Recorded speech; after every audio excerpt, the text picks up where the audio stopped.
શ્રી વલ્લભાધીશ કી જય, શ્રી ગુસાઈજી પરમ દયાલ કી જય, શ્યામ સુંદર શ્રી અમને મહારાણી કી જય, શ્રી હરિરાય મહાપ્રભુ કી જય, શ્રી ગોકુલ નાથ કી જય. આપણે આજે શ્રી ગુસાઈજીનો પ્રાગટ્ય ઉત્સવ છે. સર્વે વૈષ્ણવોને ખૂબ ખૂબ મંગલ. બધાય બધાય બધાય. આપણે ચીરઘાટની બેઠકનું વર્ણન કર્યું હતું, પછી 15મી બચવનની બેઠકનું બાકી હતું. ગુસાઈજીની બેઠક વચવનમાં છોકરની વૃક્ષની નીચે છે. આપ ત્યાં બિરાજા અને આજ્ઞા કરી. બ્રહ્માજીએ અહીં વચ્છોનું હરણ કર્યું હતું. પછી આપે ત્યાં વેણુ ગીતની સુબોધિનીજી ઉપર ટિપ્પણી પ્રગટ કરી. અહીં અલૌકિક આનંદ થયો. આ ચરિત્ર ગુસાઈજીએ વચવનની બેઠકમાં પ્રગટ કર્યું છે. 16મી બેઠક વેલવનની બેઠક છે. વેલવનમાં ગુસાઈજીના બેઠકમાં વેલવનમાં શ્રી યમુનાજીના કિનારે છે. ત્યાં આપે બિરાજીને ભગવાન દાસને અલૌકિક રાસના દર્શન કરાવ્યા હતા. ત્યાં આપે પુરુષોત્તમ ઉલ્લાસ ગ્રંથ પ્રગટ કર્યો. પછી આપે ત્યાંથી પ્રસ્થાન કરી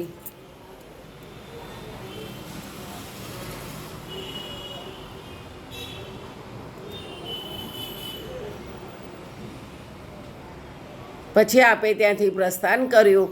આ ચરિત્ર આપે વેલવનની બેઠકમાં પ્રગટ કર્યું.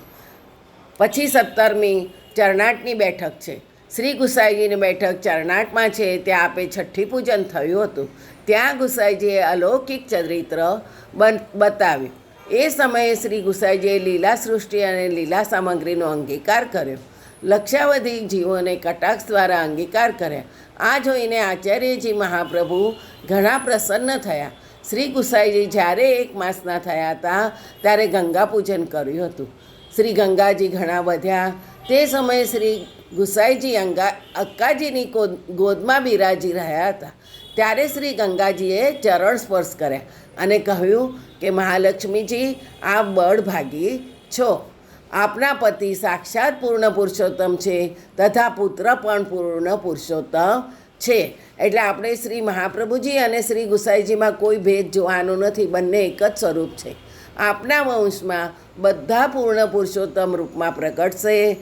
એવી અક્કાજીને આજ્ઞા કરીને ગંગાજી પધાર્યા. ત્યારે અક્કાજી અનેક સખીઓ સહિત મંગળ ગાતા બેઠકમાં પધાર્યા. શ્રી મહાપ્રભુજીએ ગુસાઈજીનું સ્વરૂપ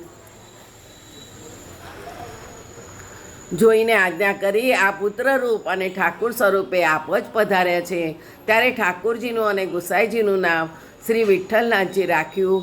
ત્યાર પછી પ્રસ્થાન કરી આચાર્યજી મહાપ્રભુજી ગુસાઈજીને લઈને અડેલ પધાર્યા. એ સમયે અડેલમાં પણ જય જયકાર થયો. આ ચરિત્ર શ્રી ગુસાઈજીએ ચરણાટની બેઠકમાં પ્રગટ કર્યું હતું. 18મી અડેલની બેઠક. શ્રી ગુસાઈજીની બેઠક અડેલ છે. ત્યાં આપે બાળ ક્રીડા કરી છે. ત્યાં મહાદેવજી અને આપને નિત્ય રમકડા લઈને રમાડતા આવતા હતા. શૃંગીનાદ કરતા હતા, નૃત્ય કરતા. તેને જોઈને આપ ઘણા પ્રસન્ન થતા હતા. આપ કૃપાપાત્ર, અંતરંગ ભગવતી અને નિત્ય રમાડતા હતા. આપ પણ હાવભાવ કટાક્ષ કરી રસદાન કરતા હતા. જ્યારે આપની કૃપા કટાક્ષ દ્વારા સહસ્રવધી જીવોને અંગીકાર કર્યા, ત્યારે આ અનેક ચરિત્ર શ્રી ગુસાઈજીએ પ્રગટ કર્યા.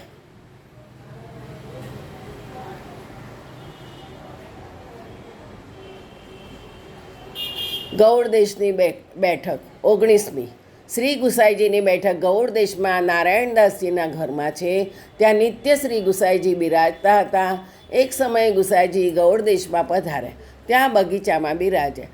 નારાયણદાસજી નિત્ય ત્યાં સવારે દર્શન માટે જતા. પુનઃ સાયંકાળે આવતા હતા. બાદશાહની પાસે એકવાર મળીને ચાલ્યા આવતા હતા. રાજ્યનું કામ ચલાવતા નહીં. એક દિવસ બાદશાહે યાદ કર્યું, આજકાલ દિવાન દેખાતા નથી, એનું શું કારણ?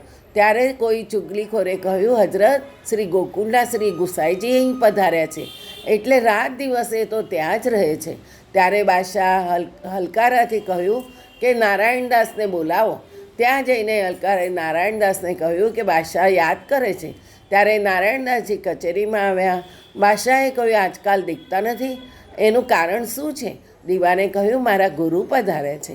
આ કારણે જ્યાં સુધી તે બિરાજશે ત્યાં સુધી આવવાનું થશે નહીં. બાદશાહે કહ્યું, સુખેથી જાઓ, મારા તરફથી નિવેદન કરજો, મને પણ દર્શન આપે.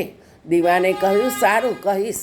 દીવાન ગુસાઈજીના દર્શને આવ્યો અને વિનંતી કરી, આપને આજ્ઞા કરી બાદશાહને દર્શન માટે બોલાવી લાવો.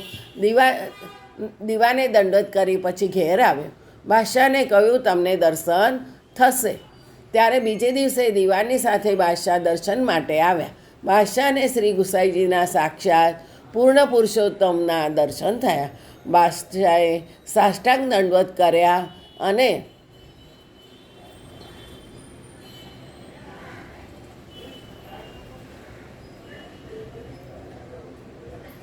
આવી રીતે ગોળદેશની બેઠકનું વર્ણન છે.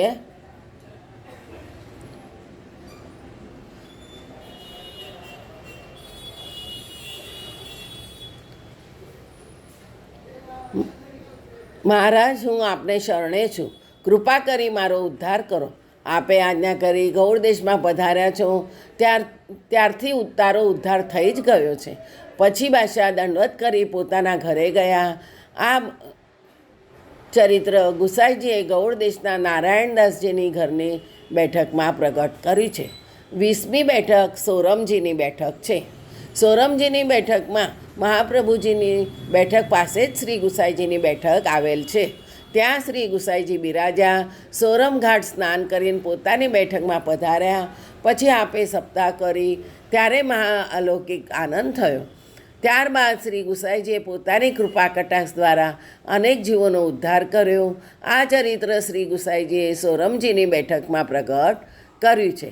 હવે 21મી છે ગોધરાની બેઠક. શ્રી ગુસાઈજી બેઠક ગોધરામાં નાગજીભાઈના ઘરમાં છે.